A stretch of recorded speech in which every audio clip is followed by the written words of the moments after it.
All advice given is for general information purposes. All legal cases are different, and you should seek the advice of your own attorney before acting or making decisions. No attorney-client privilege applies to communications on this show, and no attorney-client relationship is created by calling or writing in. Attorney Rominger practices only in Pennsylvania and maintains his primary office in Carlisle, Pennsylvania.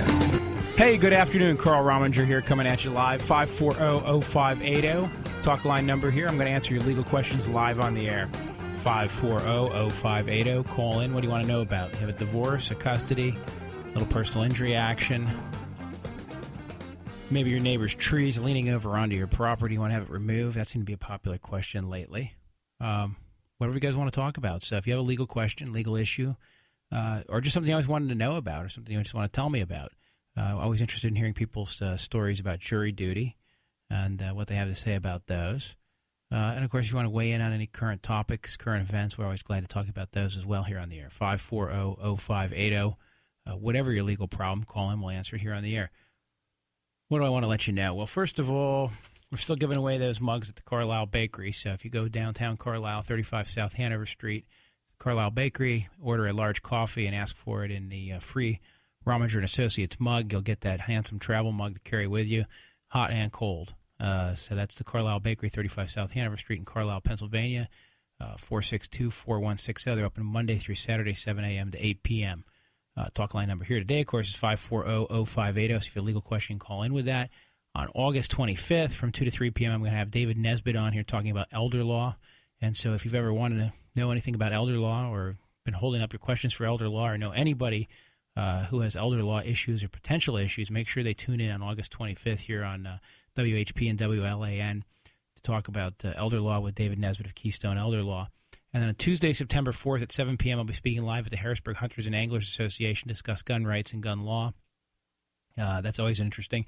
Done that at a few different fishing game clubs, so if your club is interested, we'll always make ourselves available. Or if you have any other organization and you want me to talk about any kind of legal topic, I can come in and do that. So if you just call in here, Shane, who's usually here, can get you booked, but we'll take your information if you call in as well for that. 540-0580. Chris, you're on the air. Yes, hi, Carl. We were down in South Carolina on vacation, and my wife said that she saw something funny going on with an old guy and a young girl in the swimming pool, but I didn't see it. Mm-hmm. So I told her to go back up to the hotel with the kids, and I sat there and I watched, and I really didn't see anything, but it was a little fishy. My question to you is, what could we do? We're out of the state. We're in a whole different state. I mean, what could we do to more or less like report it or something? Yeah, the only thing you could do is call the police force that polices that local hotel and give them whatever information you have. So let's just say it's, Ocean City, Maryland. I'm just making that up, right? You would, actually, it was Myrtle Beach. Okay, right. I'm saying you just find the Myrtle Beach Police Department and give them as much information as you have. But then I don't want to be that guy that reported something that really nothing's happening. Right. You know what I mean? Well, that's the problem. This is the problem that comes up, which is, did you really see something? Now, here's the flip side. Would you rather be the guy who didn't report something that was actually happening, or the guy who accidentally reported something that wasn't happening? Well, that's why I had my question to you, because I lost some sleep last night because I was thinking about that. Right, and I would call, here's what's going to happen. The worst-case scenario, the absolute worst-case scenario is if you're wrong, they'll check it out and everything should be fine. Now, is it possible you could inadvertently set off the prosecution of an innocent person? I guess so, and that's something you always have to have in the back of your head. But if your wife's pretty sure she saw what she saw, then she should act on it. Yeah, well, that's what she's, and I've been married for several years, so instead of me reacting to what she saw, I wanted to see it for myself, right, to make sure that actually was happening, whatever she saw. And I didn't see anything. I mean, yes, it looked a little weird, an old guy, a young girl, but I was sitting there grandfather, for a while. granddaughter, I mean, is it, they just... Yeah, but I was sitting there for a while, and it looked like he was getting nervous, so he actually told her to take off, go into the hot tub, and he just stayed in the pool. Mm-hmm. And so that's when I just got up and left, because, I wasn't going to see anything there anyway at that point in time. I don't know, I just I guess I just wanted to get off my chest to see if there's actually anything I could have done. Just to call the local police department, have it investigated.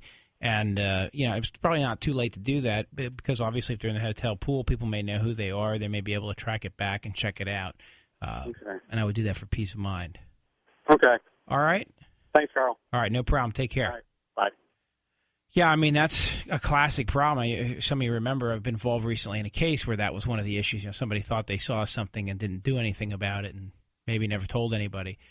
Or maybe they didn't see what they thought they saw. And that's the problem when you don't react immediately to it because it becomes impossible to really check it out thoroughly and efficiently, particularly if you wait a decade. 540-0580 is the talk line number here. I can answer your legal questions. You want to talk about the U.S. Supreme Court and health care decision? I remember I called that one right, so I'll toot my own horn here for a second. I thought maybe Roberts would be the surprise vote, and he was.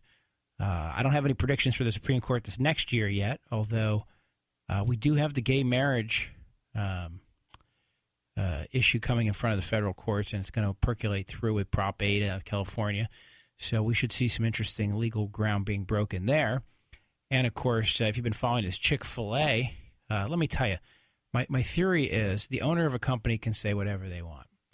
They can't discriminate if somebody's a protected class, and I don't think sexual preference is a protected class under the Pennsylvania Human Relations Act, or I don't even believe under the federal system.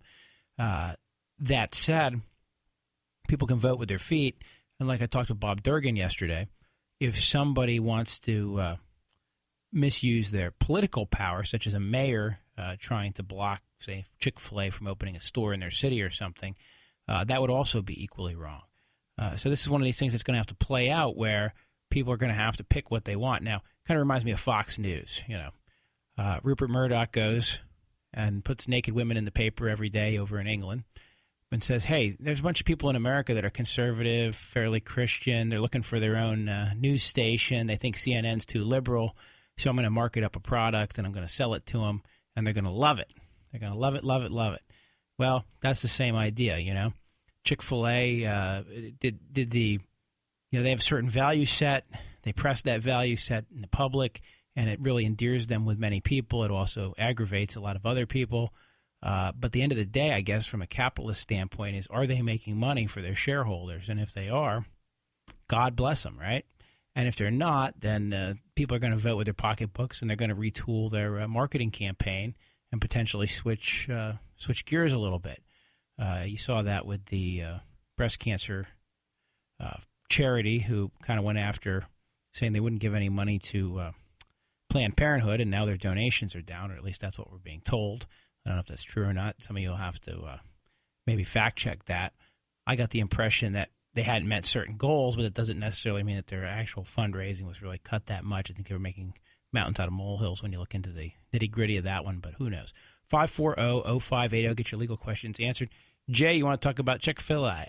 Well, not really. A guy called. Actually, I was on the phone waiting to talk to Bob Durgan when he got in contact with you on the golf course.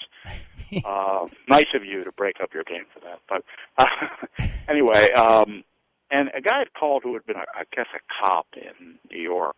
Right. And he was, it's unconstitutional for, I don't even know which mayor he was referring to, Blomberg or the Pittsburgh mayor, for them to say that. And it just seems like more and more, and this is just a comment I'm hearing, especially since the advent of the fact that, Clear Channel can buy 200 stations, and we're putting all these political right-wing or left-wing shows, and all these people call in who know the law. They know what's constitutional. Man, nobody came up with that in the 70s.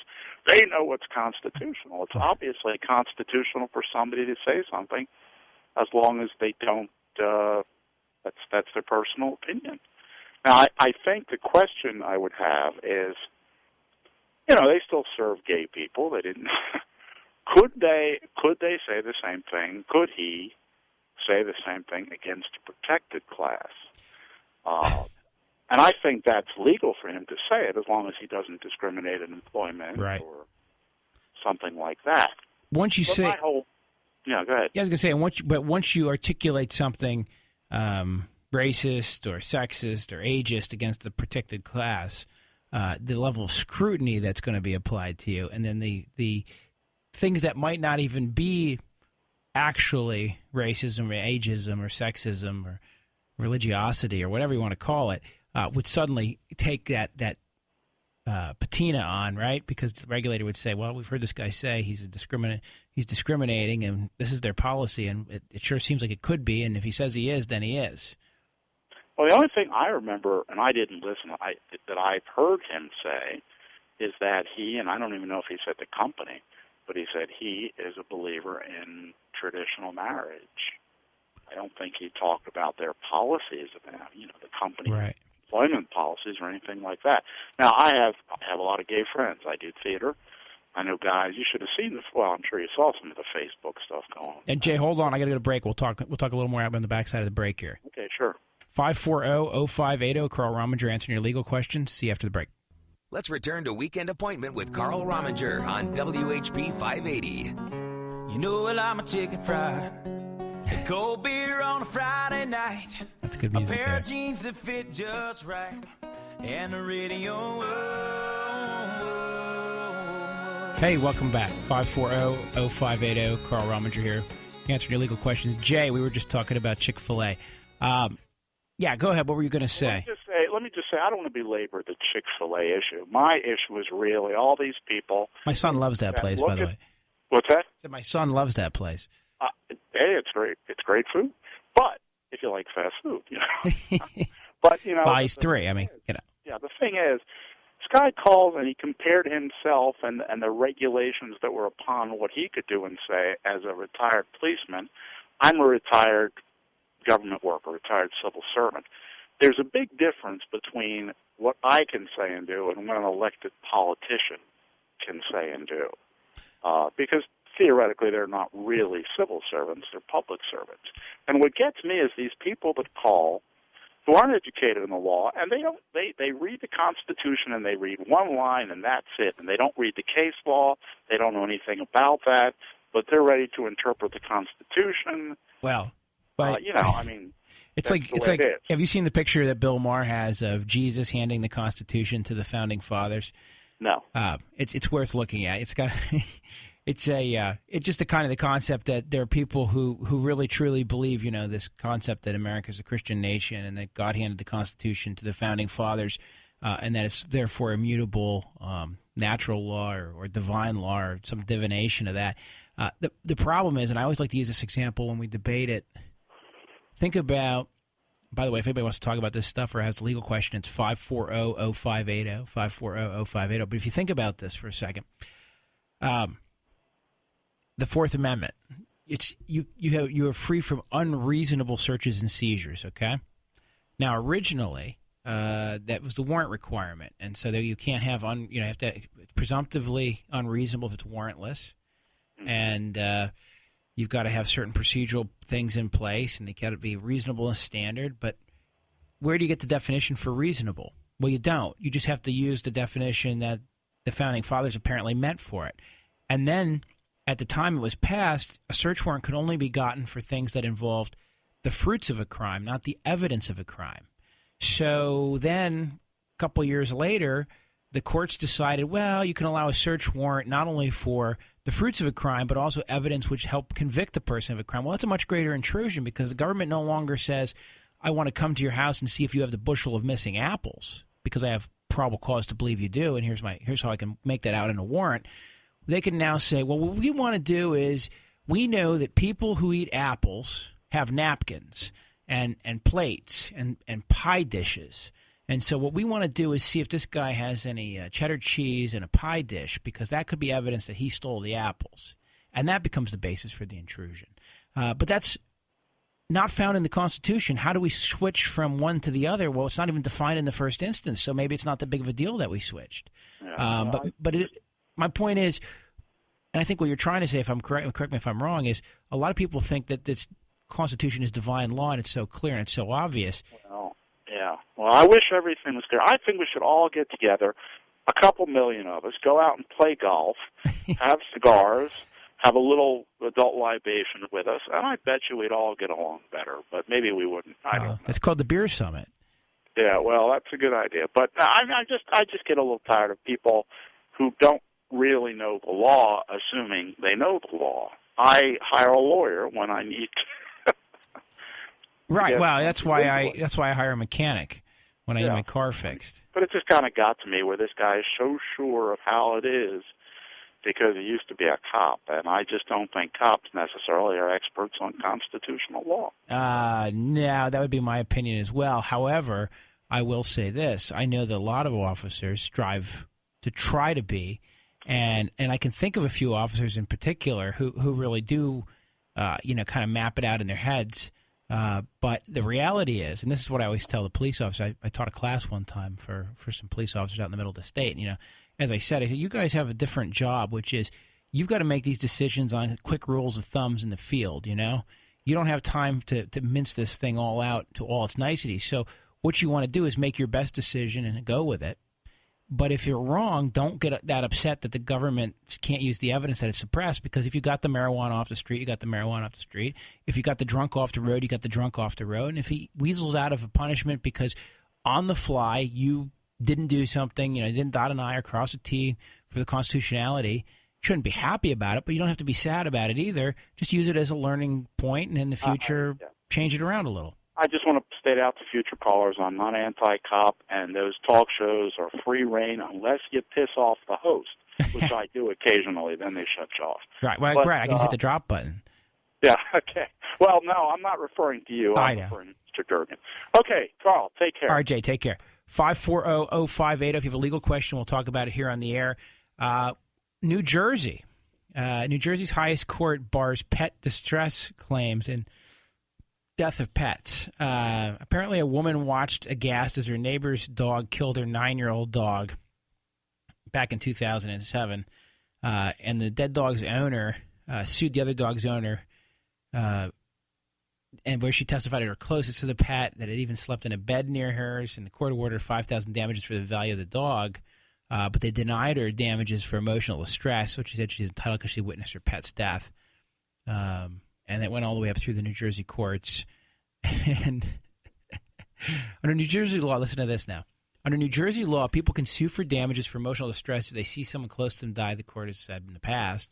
But the right's been limited to close family members and recently expanded by courts to people with a marital-like bond.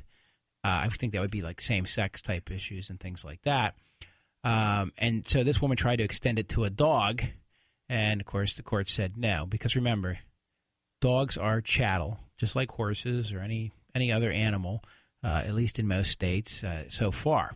Now, we do know that, Sweden, you have to consider the constitutional rights of the plants because they've written that into their constitution. And so, wheat, you have to consider what wheat wants.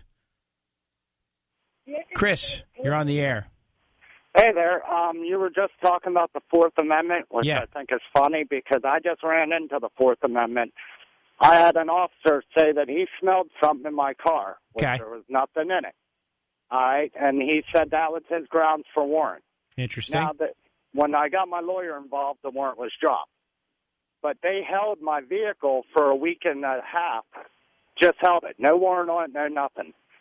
I found out that there's another little stipulation they can do where they can search your vehicle and say they're inventorying it. Correct. And that right there, to me, would be a violation of the Fourth Amendment because they don't have a right to search it. They're just saying, well, we want to make sure nothing gets stolen. Right, and the inventory search is sort of this, I call it horse hockey. What happens is the government goes, well, we need to inventory what's in the car for your protection. From who? From who? If you're going to impound my car, then don't take anything out of it. What do you need to go through it to see what's in it? Well, you later might claim that there was something there that wasn't there. Well, how's you inventorying it immediately going to prevent that from happening? Yeah, exactly. Well, the catch to it, what I think he realized he screwed up, is he informed, because he had a warrant on me, which was a false warrant. It was on someone else, but it was an identity thing. Right. And they hauled me in, and he told my boy's mom that they could take the car. He asked if he could search it. I was like, if I'm there, I'll let you do it. Well, he got mad, and he called and had my car towed. He put it in there. He wouldn't contact me. He wouldn't do anything. He wouldn't call me back. I called him every day. Finally, I got my lawyer involved. Right. That evening, they called me, you can get your car. They charge you anything for the car? Nope. Good. I had one where they issued a search warrant on a car, and they tried to make the kid pay $800 to get his car back after they held it for weeks. And, of course, the search warrant turned up nothing. Well, that's like I brought up, is where the car's at is at the police lot. And now the police, it's not an impound lot, it's just a police station. Right.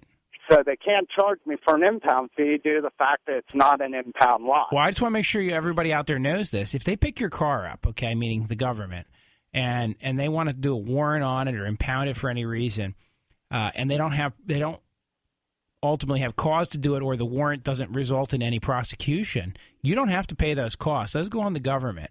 And I think a lot of people get hoodwinked into paying these ridiculous storage fees for a car that's held for a week at a time on an impound lot.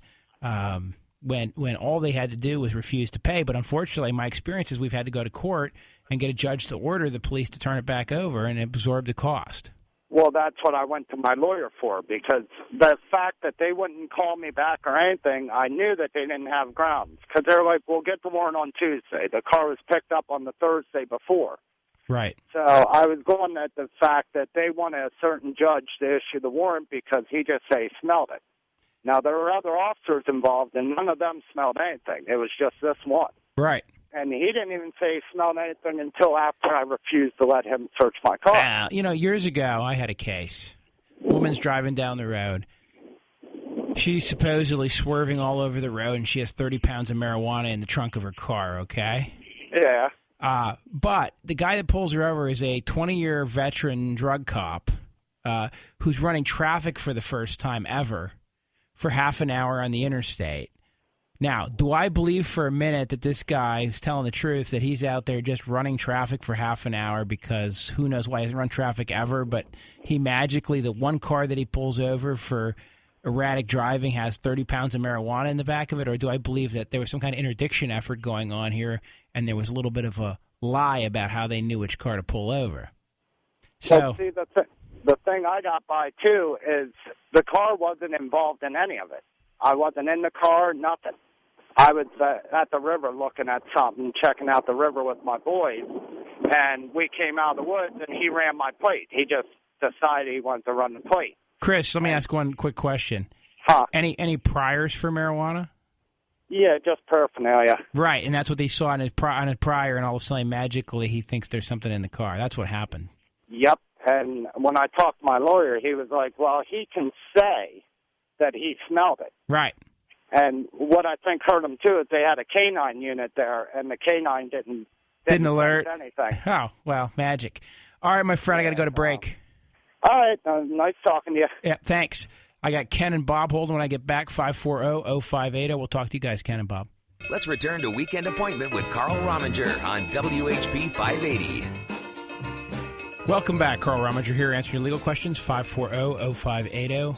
Ken, I promise you'd be up next. What's going on, Ken? Carl, Supreme Court Justice Oliver Wendell Holmes. Yes. He was wounded at Petersburg in the Civil War.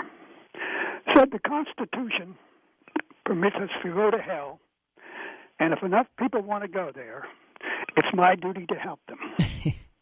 Now, the founders believed that, and they placed their bets on religion that would keep that from happening. Washington, Jefferson, Adams, Franklin, you can find in their writings the hope that religion would keep that from happening. And when I read in Pat Buchanan's new book, The Decline of a Superpower, that 46% of the babies born in this country today are born out of wedlock, it seems like it has failed us, they were absolutely right about that. Yeah, I see your point. What I would say is, though, and as I've read from the founders, is that while they primarily practiced some versions of Christianity, Jefferson, for instance, removed all the miracles from the Bible and created his own Bible. You had, in other words, also a strong respect for what they called the Muhammadans and for the Jewish. And so there was a long time, there was a very strong belief at that time period that, all the religions had something positive to give to the country. So I'm not certain that it was Judeo-Christian tradition being completely picked over any other religion. In fact, if you read what Washington had to say, very positive things about the Muslims and the Jews at that time. Yes, I can't disagree with that. The point is, there is a belief in something other than just this earthly existence. Right, and it's necessary for liberty to survive. And you know what? Actually, you have a very strong point there, which is this. When you don't have any belief in any afterlife or any accountability beyond the human existence, then there's no need to conform your behavior to any particular line. And if there's no need to conform your behavior, then you might as well return to the Hobbesian state, right? Yes. So, and I don't know what we do about it. I guess pray. Okay. Yeah, and interestingly, I guess there is. Boy, I'm looking out the window, by the way, and there's like a monsoon going on out there right now. So if you're driving in it, be very, very careful. Yes. I don't mean to interrupt our great conversation here, but no, seriously, I don't know what the answer to that is. There are forms of secular humanism that require one to start from the standpoint that you have to take into consideration other people's points of views and their well-being as you construct your worldview, and even that would be a positive construct over what a lot of people use. So, well, I have just one more thing to say. Yeah, Ken, go ahead. Karl Marx said, "Socialism begins with the criticism of religion," and I can't help but not think about that and the future of this country. Thanks for taking my call. Hey, no problem, Ken. Thank you very much. 540-0580. George, you're on the air. Hello? Hey, George. Hey, how you doing there, Carl? Good. When you're done, we're going to take Bob, but go ahead, George. Okay, I have a question for you now. In court, there was a petition filed in court. It was a general complaint regarding they were trying to get to court. There was an old mortgage that was left on a property, and the petition was a petition to presume that the mortgage had been paid. Okay. Now, my mother passed about 4 years ago. Okay, and my brothers owed this mortgage on it, which I know they did not pay. And in the petition, the thing that I saw that caught my eye was they're saying that it's just these two brothers that are involved. But actually, there's three other siblings that are intentionally not mentioned in the petition. Now, This was not filed in orphans court. So my question for you is this. Does a petition where there may be other people out here that have an interest in that mortgage because she never had a will, should that have been filed in what they call orphans court? Well, there should have been filed generally an estate opened and notice of beneficial interest given to anybody in the estate. And then if anything was going to be done affecting that beneficial interest, then, yeah, they should all be noticed on it. Okay. Well, they didn't even mention, interest in that estate. They didn't even mention that. Now, here's the other thing I think that that's, the thing that you call the verification that goes in the complaint? Correct. Okay, they're saying in the complaint itself, these are the only siblings. Well, there's another party that's, bought the property, is trying to get rid of the mortgage. Mm-hmm. There's only one verification from the person who's a non-family member about family members. Well, the way a complaint works, anybody can verify who's a party to it, and you only need one person to verify it, but they have to make a reasonable investigation, and verifying something that isn't true can get them in trouble. Okay, all right. Well, you told me a lot, and I thank you. All right, George, go get him. I appreciate it. I'm going to start looking into this. All right, take care. Bye-bye. 540-0580. Sounds like he's licking his lips. Bob, you're on the air. Hi, Carl. How are you? Good. What's going on? Well, I'm calling on behalf of a friend of mine. I have a friend of mine who was summoned for jury duty in Philadelphia. All right. And to make a long story short, he forgot about it. He had his summons in court and all that stuff, so he was supposed to report on a Monday, and he didn't phone the tape or anything, so he had no idea whether he was supposed to report or not, and he just forgot about it. So he was all upset about this, and I said, look, I know there's a fellow I can call and ask what issue he's facing here. Mm-hmm. So that's pretty much it. He didn't show up. Well, have they sent him anything and said you're in trouble yet? No, this just happened about a week ago. You know, when I was up in Center County, I think they summoned like 600 jurors or something. I forget what the exact number was, but only half of them showed up. Oh, geez, okay. And I don't think they did anything to hunt them down. Okay. So. Oh, all right. But, you know, what he should do, if he really wants to do the above board thing, is he should contact the court administrator's office. Okay. And say, I really want to apologize, but I missed, you know, and now it's Philadelphia, so I know how this is going to go, right? Why are you calling here? Why are you wasting my time? Mm-hmm. You know, unlike one of our friendly local counties where the court administrator would say, I really, you know, it's very kind of you and it's good of you to realize that you goofed up. I'll just put you back in the rotation, you know, blah, blah, blah, blah, blah. So who knows how it's going to go over in Philly, but my thought on the matter would be that would be the prudent thing to do, but it may be worthless to try in Philadelphia. Okay. And actually, because I'm not a city boy, I'm probably missing out on the whole concept here that keeping your head down and keeping your mouth shut is probably the best way to go down there because they probably don't care as long as you don't call in or didn't show up. But then when you call in, they go, oh, you didn't come, huh? Okay. So I don't know what the best advice is. I guess the best advice is, well, I guess you could just pretend you just forgot about it entirely, and then when they contact you, you go, I didn't know this was posted land I was hunting on, sir. Okay. Right. Well, he was all afraid, you know, some sheriff was going to come and hunt him down and throw him in jail. And tell him life's full of interesting experiences, and that could be one. Yeah, okay. But I don't really see that happening.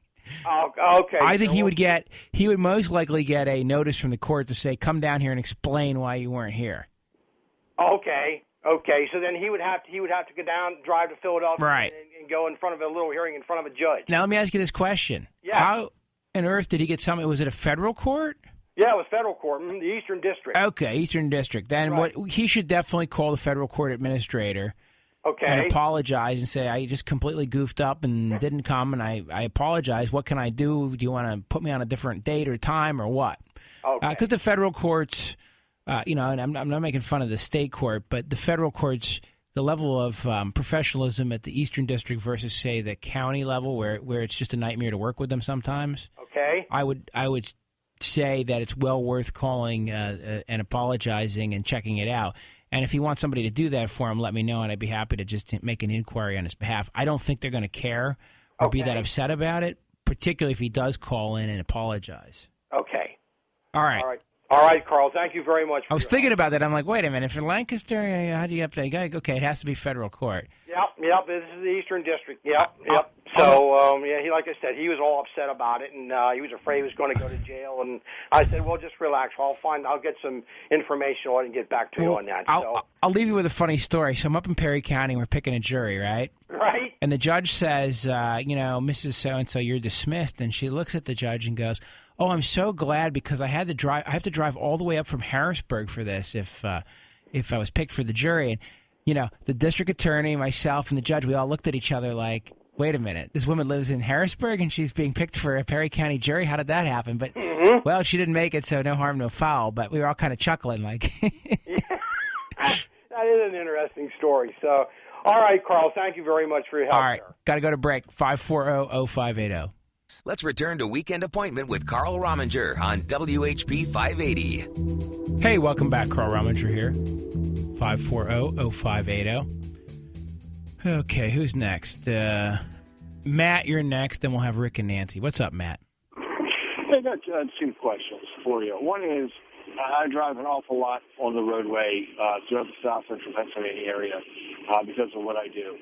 And occasionally, I'm talking once every 2 or 3 years, I see a very egregious driving situation.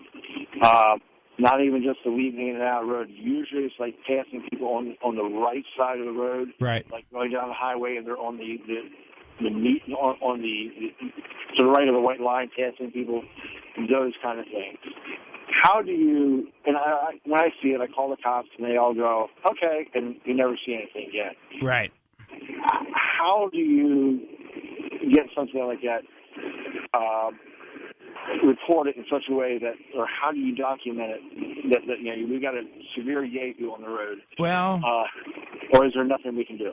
There's not a lot you can do if you can't get the police to do something, and you're not really entitled to take matters into your own hands. Let's say, I don't want to do that. And you run a And here's the problem: you got to be 110% right if you try that. So we wouldn't recommend it. But the video camera, like my cell phone has a HD camera in it, so I can take video if I want while I'm driving, which I'm sure really would warm your heart to know I could take a video out my window while I'm driving. But my point is, you could do that. If I had somebody weaving around like a maniac in front of me and I wanted some evidence of it because I thought that might become pertinent later. But, of course, if you call the police and they don't do anything, what do? Well, at least you get the license plate in the video, and they could still file information on or charges on information received from you.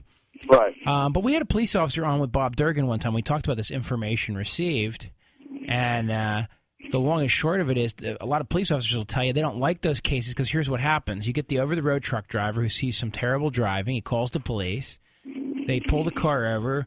They charge the person with a summary citation of some sort. They go to court. Well, the officer didn't really observe anything, so they need the OTR guy. Well, guess what? He's not coming back because he doesn't have a load. Right. So it leaves a lot of police officers with sort of a theory that information received cases aren't usually great because you need the witness, and the credibility of the witness is always an issue. Okay. So really, you just grin and bear it.